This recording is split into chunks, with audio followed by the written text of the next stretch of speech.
IPL 2025 की शुरुआत से पहले ज्यादातर लोगों ने आरसीबी को बस एक एंटरटेनिंग टीम ही माना। बड़ी बड़ी बैटिंग परफॉर्मेंस देंगे, कुछ अच्छे हाईलाइटिंग मोमेंट्स लाएंगे, लेकिन ट्रॉफी शायद फिर टल जाएगी। ऑक्शन के पहले दिन भी सभी को लगा था कि आरसीबी भंड मार रही है। राहुल, पंत, विल जैक्स को क्यों जाने दिया? लेकिन जब शुरू के 2 मैच हुए तो पता लगा कि टीम का स्ट्रक्चर पहले से ज्यादा बैलेंस्ड है। ऑक्शन टेबल पर मैनेजमेंट ने समझदारी से प्ले किया। जब पहले आरसीबी सिर्फ बड़े नामों के पीछे भागती थी, इस बार उन्होंने ऐसे खिलाड़ी चुने जो रोल स्पेसिफिक थे। मतलब टीम बनी स्ट्रेटेजी से, न कि सिर्फ स्टार पावर से। कोचिंग सेटअप भी बदला और इसका असर तुरंत दिखा। एंडी फ्लावर को हेड कोच बनाना एक मास्टर स्ट्रोक साबित हुआ। उनकी काम लीडरशिप और टैक्टिकल माइंड ने ड्रेसिंग रूम को एक नया माहौल दिया, जहां प्रेशर कम था, प्रोसेस पर ज्यादा फोकस है, और उसका नतीजा आप पॉइंट टेबल में देख ही रहे। आरसीबी अपने घर में नहीं जीतती, ये तो अमिट सत्य है, लेकिन इसके अलावा उन्होंने इस बार अपने आप को शुरू में ही चैंपियंस वाले माइंडसेट में ढाल लिया। आज की वीडियो में बात करेंगे आरसीबी के कमबैक की, एक और कदम फाइनल्स की ओर बढ़ा रही रेड एंड ब्लैक जर्सी की। नमस्कार दोस्तों, आरसीबी की 2025 की कमबैक स्टोरी असल में 1 साल पहले ही लिखी जाने लगी थी। आईपीएल 2024 की शुरुआत उनके लिए बुरे ख्वाब जैसा था। पहले 8 मैचों में से 7 हार। भाई, ऐसा रिकॉर्ड देख के कोई भी टीम का मोरल जमीन में घुस जाता। लेकिन यहीं पर आरसीबी ने वो किया जिसकी उम्मीद शायद किसी ने नहीं की थी। उन्होंने हार नहीं मानी। आखिरी के 6 मैचों में आरसीबी ने लगाई जीत की हैट्रिक। प्रेशर के बावजूद हर बार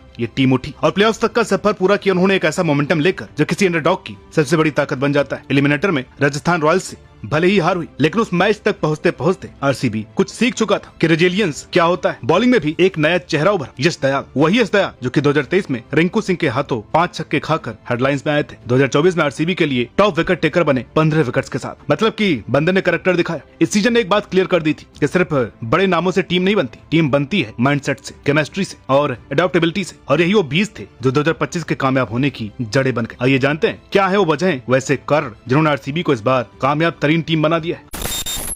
आरसीबी की 2025 वाली कहानी में सबसे बड़ा ट्विस्ट आया सीजन खत्म होने के बाद, जब उन्होंने अपने कप्तान फाफ डू प्लेसी को रिलीज कर दिया। हाँ, वही फाफ जिसने पिछले 3 में से 2 सीजन्स में टीम को प्लेऑफ्स तक पहुंचाया था। क्रिकेट की दुनिया थोड़ी चौंक गई कि फैफ को क्यों हटाया, आर यू सीरियस? लेकिन यही तो आरसीबी का नया अवतार था, बोल्ड और क्रिस्टल क्लियर। और फिर आया पाटीदार नाम का धमाका। रजत पाटीदार एक ऐसा नाम जो अब तक सिर्फ क्लासी और एलिगेंट मिडिल ऑर्डर बैटिंग के लिए जाना जाता था। उसे मिला कप्तानी का ताज, जो सिर्फ एक टेक्टिकल मूव नहीं था, ये एक फिलोसॉफिकल शिफ्ट भी था। एक नई सोच जहाँ आरसीबी अब लेगेसी के पीछे नहीं भाग रही थी, बल्कि आइडेंटिटी रिडिफाइन कर रही थी। फिर आया 2025 का मेगा ऑक्शन, जो पिछले 16 सालों में एक चीज बार बार दर्द बनकर के सामने आई थी, बॉलिंग। और इस बार टीम मैनेजमेंट ने वही नर्व काटने का फैसला किया जो बार बार दर्द देती थी। भुवी, जोश, हेजलवुड, रसिक, कृणाल जैसे बॉलर इस ना रुके तरकश में आए। चिन्नास्वामी की फ्लैट और शॉर्ट बाउंड्री वाली पिच पर जो बॉलर्स पहले खुद को खो बैठते थे, अब वहाँ टेक्निकल बॉलर्स थे जो इस वक्त गेम को खेलना जानते थे। इस ओवर बैटिंग में फिल सॉल्ट ने विराट के साथ मिलकर एक ऐसी ओपनिंग पेयर बनाई जो एक्सप्लोजिव भी है और स्टेबल भी। मिडिल ऑर्डर में Livingstone, keeper Jitesh Sharma, finisher के लिए टिम डेविड। एक और नाम जिसने कमबैक किया, देवदत्त पडिक्कल। यानी आरसीबी अब सिर्फ एक स्टार्स की दुनिया वाली टीम नहीं रही थी, अब ये थी एक थिंकिंग यूनिट जहां प्लेयर का रोल क्लियर था। विराट को भी शायद पहली बार टीम में ऐसी बैलेंस वाली बाइक मिली होगी जहां मैच सिर्फ उनके कंधों पर नहीं टिका था।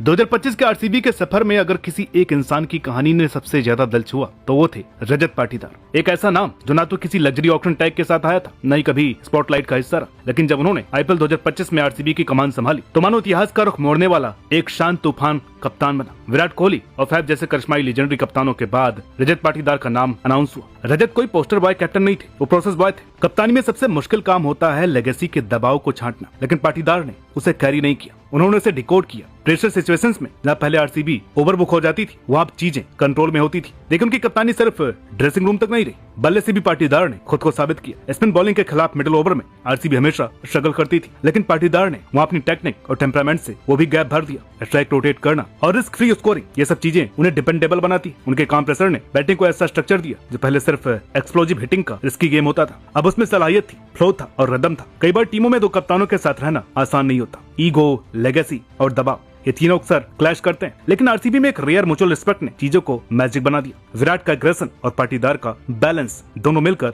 आरसीबी के लिए एक ब्रिज का काम कर रहे हैं। फील्ड प्लेसमेंट्स हो, डीआरएस कॉल्स हो या मैच डिफाइनिंग मोमेंट्स, दोनों मिलकर के डिसीजंस लेते।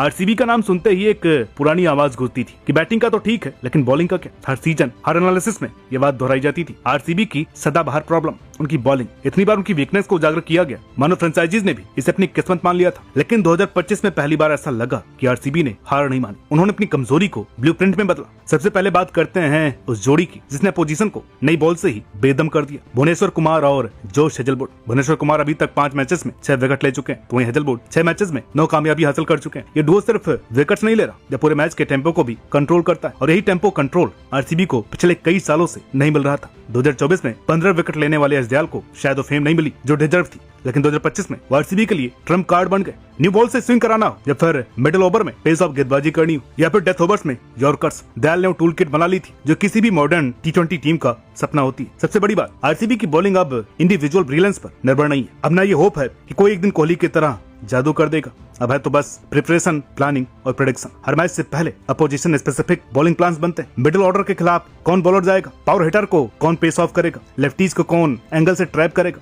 हर चीज सोची समझी जाती है। आरसीबी का नाम लेते ही सबसे पहले जो तस्वीर दिमाग में आती है वो होती है बड़े नाम, एक्सप्लोजिव शॉट्स और बैटिंग का धमाल। Chris Gayle, AB de Villiers, Virat Kohli, ये नाम आईपीएल की बैटिंग की लेगेसी का हिस्सा है। लेकिन 2025 में पहली बार ऐसा हुआ है कि आरसीबी की बैटिंग सिर्फ नामों की वजह से नहीं, स्ट्रक्चर और स्ट्रेटेजी की वजह से जानी जाने लगी। कोहली के साथ ओपनिंग में आते हैं फिल सॉल्ट और एक कॉम्बिनेशन बना है बैलेंस का मास्टर क्लास। सॉल्ट का काम क्लियर है, बॉल मिला तो बाउंड्री ढूंढो। उनकी फियरलेस हिटिंग ने अपोजिशन को अर्ली पैनिक में डाल दिया है। वहीं कोहली आराम से रोटेट करते रहते हैं, गैस ढूंढते हैं। नतीजा ये होता है कि पावर प्ले में एक अच्छा स्टार्ट मिल जाता है। उसके बाद आता है वो इंसान जो सिर्फ कैप्टन नहीं, बैटिंग स्पाइन भी, Rajat Patidar. Solid technique, temperament, एकदम कूल। अगर साल्ट जल्दी आउट हो गए तो पाटीदार एंकर बनते हैं, और अगर कोहली सेट हो गए तो पाटीदार एक्सेलरेटर बन जाते हैं। मिडिल ऑर्डर ये वो हिस्सा है जहाँ पहले आरसीबी लड़खड़ाती थी, लेकिन 2025 में आरसीबी का मिडिल ऑर्डर पैक्ड है। Livingstone, Jitesh Sharma, Tim David, उसके बाद कृणाल पांड्या। अभी तक टॉप स्कोरर्स की बात करें, विराट 248, सॉल्ट 208 और पाटीदार 186 रन बना चुके हैं, और टिम डेविड लोअर ऑर्डर में 195 की स्ट्राइक रेट के साथ बल्लेबाजी कर रहे हैं। शायद आरसीबी के 2025 कैंपेन में सबसे बड़ा बदलाव मेंटल लेवल पर आया है। सालों तक ये टीम अधूरी उम्मीदों का बोझ ढोती रही। ऐसे खिलाड़ियों से भरी हुई टीम होने के बावजूद उन्हें हमेशा अंडर अचीवर्स कहा गया। ये एक ऐसा साइकिल बन गया था जहां पर हर हार के साथ प्रेशर बढ़ता गया और अगली बार कामयाब होने की उम्मीद और भी मुश्किल लगने लगी। इसका टर्निंग पॉइंट 2024 सीजन में आया जब आरसीबी ने पहले 8 में से 7 मैच हारने के बाद जबरदस्त वापसी की। लगातार 6 मैच जीतकर प्लेऑफ में जगह बनाई। भले वो खिताब नहीं जीत पाए, लेकिन एडवर्सिटी से उभरने का ये एक्सपीरियंस 2025 तक एक नई उम्मीद और हौसला बनकर आया। इस टीम और उनके लॉयल फैंस दोनों को यकीन दिला दिया कि आरसीबी वाकई मुश्किल हालातों से लड़कर वापसी कर सकती है। वो क्वालिटी जो उन पर हमेशा लैकिंग होने का आरोप लगता था, पाटीदार की कैप्टनसी में आरसीबी ने एक प्रोसेस फोकस्ड अप्रोच अपनाई है, जहां पर रिजल्ट की बजाय जर्नी पर ध्यान दिया जा रहा है। जीतने के बड़े गोल को छोटे छोटे अचीवेबल गोल्स में बांटकर उन्होंने वो साइकोलॉजिकल प्रेशर कम किया है जो पहले हाई प्रेशर सिचुएशन में क्रूशियल मिस्टेक्स का कारण बनता था। अब टीम ऐसा खेलती है जैसे उनके कंधों पर इतिहास का बोझ नहीं, बल्कि एक नई उम्मीद है। आरसीबी की कहानी पर कोई भी एनालिसिस अधूरी होगी अगर हम उस एलिमेंट की बात न करें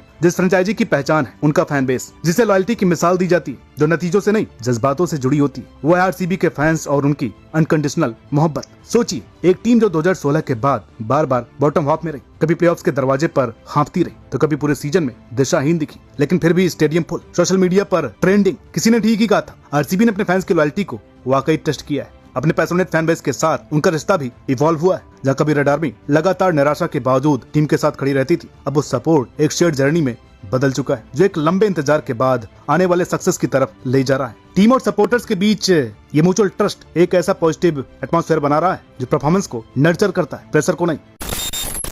2025 में आरसीबी ने जो टर्न अराउंड दिखाया है वो किसी भी फेरी टेल से कम नहीं है, लेकिन अभी सबसे बड़ा सवाल हवा में टंगा है कि इस बार वाकई आरसीबी आईपीएल जीत सकती है। आरसीबी उन 3 शुरुआती फ्रेंचाइजीज में से एक है जो आज तक आईपीएल नहीं जीत पाई। इतने सालों से ट्रॉफी के बस करीब आते आते चूक जाने की आदत अब एक जख्म बन गई और एक लेगेसी भी। आरसीबी की 2025 की जर्नी सिर्फ क्रिकेट नहीं, ये जिंदगी की तरह। 17 साल की इस कहानी में हमें हर रंग दिखा। इस कमबैक की जर्नी सिर्फ अच्छे प्लेयर्स या फिर नए प्लान्स में नहीं, ये उस सीख में जो हार से मिली, उस पेशेंस में जो फैंस ने रखी और उस भरोसे में जो टीम ने खुद पर दोबारा किया। ये उन लोगों की कहानी है जिन्होंने कहा, हम तुम्हारे साथ ट्रॉफी के लिए नहीं, तुमसे प्यार के लिए, और अब परफॉर्मेंस उस प्यार का जवाब दे रही है। तो ये रिश्ता और भी गहरा हो गया है। आरसीबी की जर्नी हर उस इंसान की कहानी है जिसने जिंदगी में बार बार गिरकर फिर खड़ा होना सीखा है, जो कहते हैं शायद इस बार, और फिर एक दिन कहते हैं कि आखिरकार इस बार हो ही गए। तो क्या 2025 वो साल होगा जब आरसीबी का सपना पूरा होगा? जवाब अभी नहीं मिले, लेकिन एक बात तय है कि आरसीबी अब सिर्फ कोशिश नहीं कर रही, वो वाकई जीतने के लिए खेल रही है। और जब जज्बा, जुनून और जुगाड़ एक साथ आते हैं तो इतिहास भी झुकता ही है। ये कहानी यहीं पर खत्म नहीं होती, क्योंकि आरसीबी की असली कहानी अभी शुरू हुई है।